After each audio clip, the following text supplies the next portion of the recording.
പരിശുദ്ധ പരമദിവ്യകാരുണ്യീശോയ്ക്ക് എന്നേരവും ആരാധനയും സ്തുതിയും പുകഴ്ചയും ഉണ്ടായിരിക്കട്ടെ.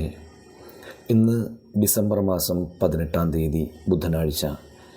കർത്താവെ, പുതിയൊരു പ്രഭാതം കാണാൻ കൃപ നൽകി ഞങ്ങളെ അനുഗ്രഹിച്ചതിനോർത്ത് നന്ദി പറയുന്നു. അങ്ങ് ദാനമായി നൽകിയിരിക്കുന്ന ഈ ദിവസം പൂർണ്ണമായും അവിടുത്തെ വചനങ്ങൾ പാലിച്ചുകൊണ്ട് ഏറ്റവും എളിമയോടെ ജീവിക്കാൻ വേണ്ട കൃപ നൽകി ഞങ്ങളെ അനുഗ്രഹിക്കണമേ.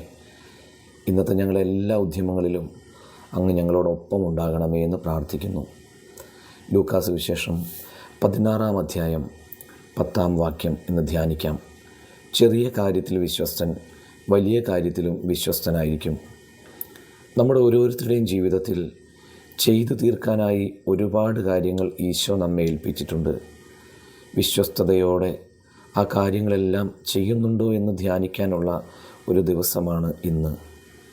ഈശോ ഏൽപ്പിച്ച നമ്മുടെ കുടുംബം, അവിടുന്ന് തന്ന നമ്മുടെ ജോലികൾ, ആയിരിക്കുന്ന ഇടവക, അങ്ങനെ ഓരോ മേഖലയിലെയും ഉത്തരവാദിത്തങ്ങൾ വിശ്വസ്തയോടെ ചെയ്യാൻ ഇന്ന് നമുക്ക് പരിശ്രമിക്കാം.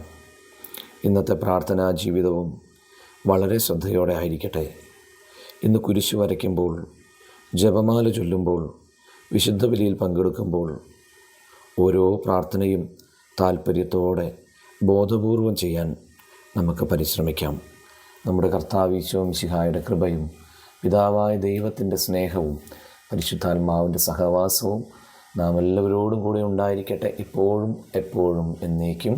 ആമേൻ.